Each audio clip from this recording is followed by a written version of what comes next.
This is Big Lou, and he is one amazing alligator snapping turtle. If you look inside of his mouth, he's got a little red lure for bringing fish in. They got about 2,500 pounds of bite strength. He can bite a 2x2 right in half. Hi, I'm Jay Brewer. I'm here today to answer some questions off Twitter. This is reptile support.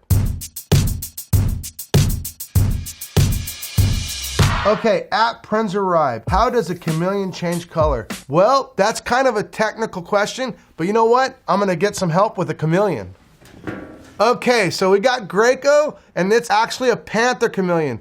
Now, if you see, they don't really change color. They just modify the colors that are there by squeezing open and close and dilating like your eyeball. There's another cool part about him. He has two eyeballs that work completely independently. So he's actually great at catching his bugs and insects, and look at how beautiful he is. At Maggot Stomp, do alligators chew their food? Absolutely not. And you know what? I think we'll go feed Darth Gator, our giant gator, and you'll see, he just swallows it whole. Okay, this is Darth and Gomer. Darth, let's show him. Do you chew your food? Oh. There you go. He doesn't chew his food, he swallows it whole. The only time you would even consider it kind of chewing their food is the attempt of maybe breaking the shell of a crab or something like that. At Jack Vandertol, if you were bitten by a venomous snake, would you know what to do? Unfortunately, I'd really know what to do because I've been bit by a venomous snake at 23 years old, and it was not a pretty sight. Some people actually say the first thing you're supposed to do is suck out the venom. Completely a myth. That venom that went in is in, end of story. Truth is, when I got bit, the first thing I did was start sucking the venom out. So I thought, my lips started tingling, and the tingling, I thought, oh my gosh, I shouldn't have sucked it out, it got in my mouth, but that's not what happened. The effects of the venom were already through my whole system in seconds, and my lips were tingling because of the venom inside my bloodstream. That being said, if you get bit by a venomous snake, the most important thing to do is stay calm and work your way towards a hospital as quick as possible. At Planet Reptile 23, question for all snake handlers, wildlife experts, handling dangerous reptiles. What type of handling gear do you commonly use when handling snakes? Some kind of snakes are not venomous, so I might take a little risk and use my hands. Best tools ever made, end of story. That being said, if I'm gonna hold something dangerous, I'm gonna actually need a little bit of space. Something like a pair of tongs. We also use these for feeding big pythons and stuff because the snake's excited, going after its food.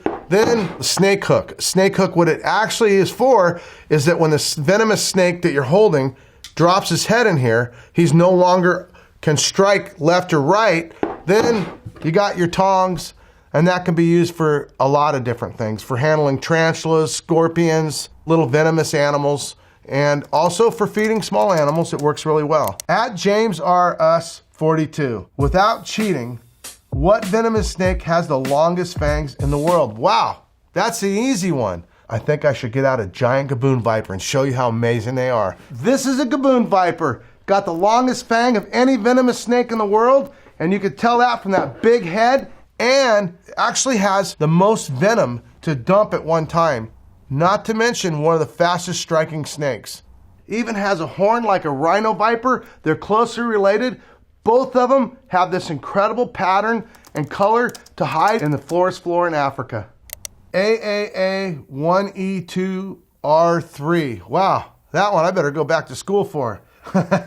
What's the difference between a gator and a crocodile anyway? A crocodile, generally speaking, has a long, slender, more V-shaped nose, where an alligator's got that nice U-shaped nose. Now, the interesting part about that question is there's actually only two types of gators in the whole world. They actually come from China and America. If it's not a Chinese alligator or it's not an American alligator, it is an alligator anyway. At Tango89, how do eyelidless creatures clean the moisture of their eyes? You know what? I think I'm gonna cheat on this one and get a subject out to show you. This is George, the giant New Caledonia gecko, largest gecko in the world. Now, geckos a lot of times have eyelids, but they don't close completely.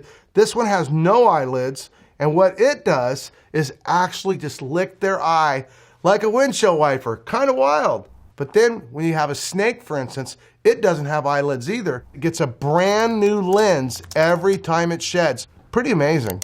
Okay, at Graham R. Kidd, can reptiles be said to have personalities? Absolutely. So I have a lot of monitors, lizards, and they have a lot of personality. So today I'm gonna play with one of them and let you see what a rambunctious little critter this particular one is. And maybe we'll get a second one out and you can see how calm and relaxed the other one is. I'm gonna show you a little mini dragon that's got tons of personality. Come on, come on, come on, come on, come on. Here, come on.